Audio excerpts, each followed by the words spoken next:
Jagdeo says he'll keep his secrets to his grave. Fire Service starts night inspections. And Granger granted multiple extensions to Exxon.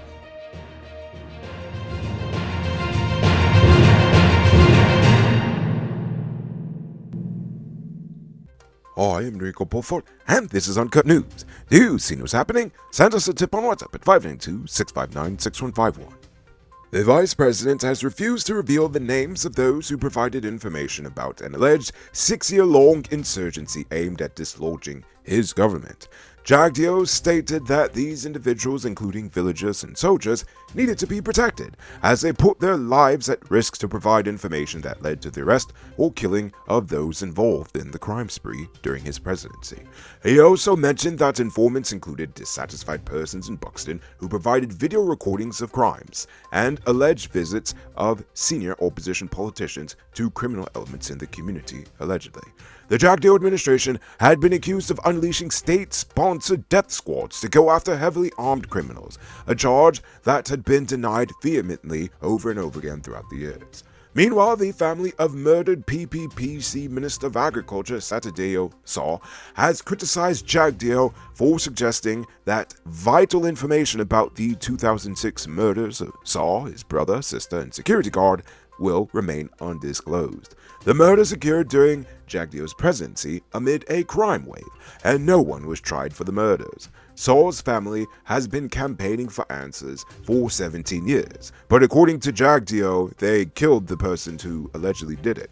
Nevertheless, Jagdeo said many facts he and others will take to their graves. But he did follow it up by saying that the government may disclose some information as time passes. The Rose Hall estate, closed in 2017, is set to reopen on September the 23rd, according to the CEO of Gaisuko, Sasnarayan Singh. The announcement was made yesterday at the 22nd Delegates Congress of the Ghana Agricultural and General Workers Union, also known as GAWU, where Singh expressed gratitude for the government's support of the sugar sector.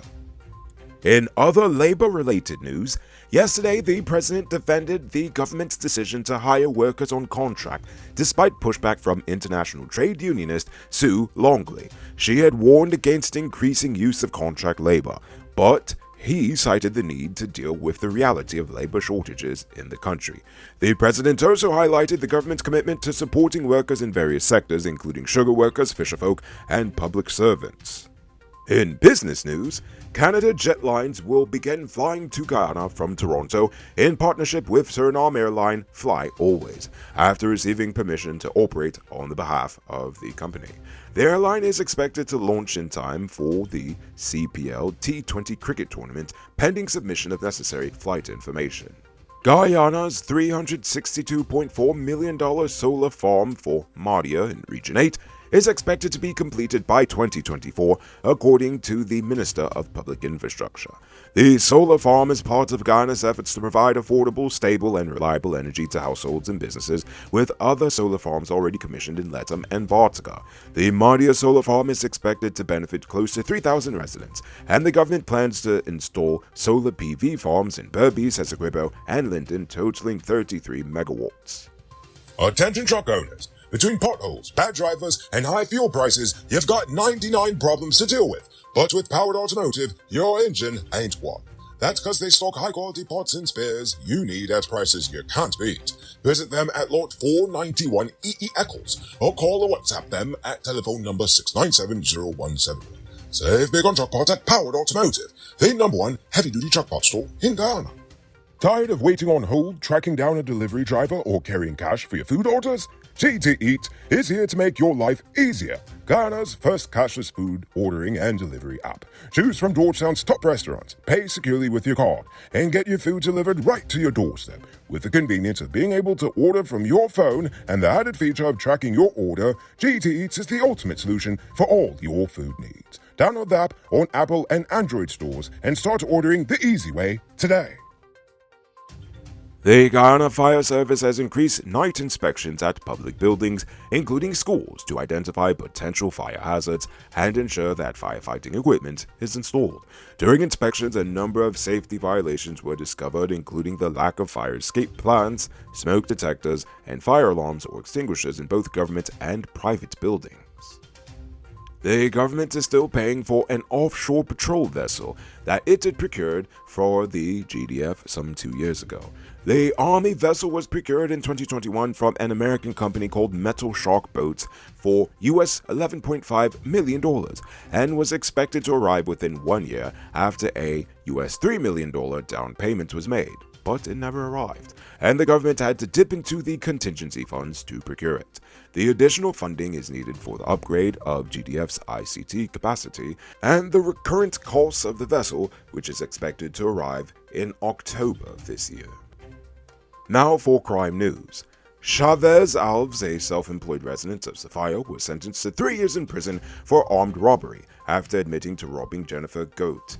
Meanwhile, Whitman Pollard was also arrested for receiving stolen articles from Alves and was released on $150,000 bail with a court date set for September 19th. A 34-year-old businessman is currently in police custody after killing a 40-year-old customer with a hammer in Baltica. The altercation began over spilled alcohol on the counter and escalated when the customer threw glass bottles at the businessman, who then chased him and then beat him to death. The suspect's father owns and operates the Blast Gaming Center where the incident occurred. Over in Linden, 40-year-old Kevin Surfin died after jumping into a creek to escape a group of people who attacked him at a birthday party. His death is being treated as an alleged murder, as his body had a small wound in the region of his heart. The incident occurred at Spiteland Village, Lower Karakara, at about 5 a.m. The body is currently awaiting a post-mortem examination. A man was ambushed and brutally stabbed after attending a Father's Day gathering at a church in Sophia. The robber stole his phone and a gift he received from the church before leaving him for dead. The victim sustained 7 stab wounds to his abdomen and was hospitalized for 6 days. He now remains traumatized and fearful for his safety, as there has been no justice in his case. Now for today's oil update. Former President David Granger, not the current PPP government, granted the extension of exploration to the ExxonMobil-led consortium in the Stopper Block offshore Guyana.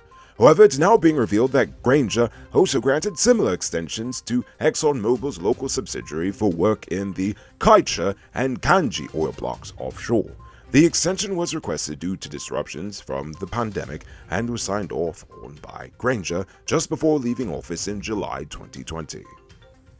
It might not be robbery season, but the streets are still mean. That's why you need to get security for your home and business through Sheriff Security Service. Sheriff Security offers well-trained guards, armed and unarmed patrol, marine patrol, canine services. These people even got drones. Why? Because your security is their highest priority. You've seen the rest, now hire the best. Hire Sheriff Security Service today.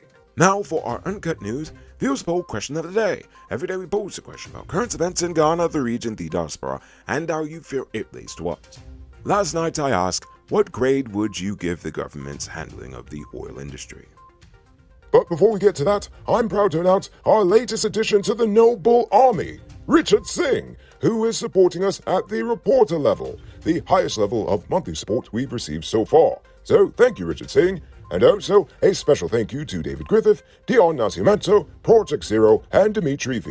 I appreciate you all. And if you're watching at home and you'd like to support our movement, just hit the link in the video description.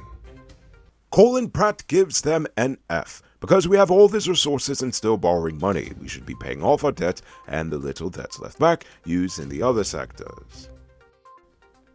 No 1088 says they would give it a D grade, just barely passing. They're incredibly disappointed by the fact that the basic needs of Guyanese citizens are still not resolved, though we're more than 3 years in. Roads are still bad and non-existent in many villages. Public servants and government workers are still being paid meagerly. People are still getting blackouts, and food prices are insane. Literally, the basic infrastructure for a smooth functioning society just isn't there. At some point, we have to stop complaining about opposition this and that, because as of today, and as of 2023, Guyana is in no way representative of a burgeoning society and an oil-rich state. And finally, Sadie Wilson says that they believe the government could benefit from more assistance in regard to the production of oil in Ghana. Since this is the first time the country is producing oil, there's a learning curve. On a scale of 1 to 10, they would rate their progress 4.5, leaving plenty of room for growth. Additionally, with the presence of multi-oil companies, the government should seek guidance in formulating oil from crude. Now for tonight's question. The government says they are doing everything they can to ensure that Guyanese workers are given the training that they need to actually succeed in the workforce. I want to know, how do you feel about the government's efforts so far to retrain its workers? I want you to think about that question. Tell us in the comments below. If your response is good enough, we just might feature it in our next episode. Anyway, that's all the time we have for tonight, and check us out tomorrow for another. Until then, I'm Enrico Bullfoot saying good night, folks.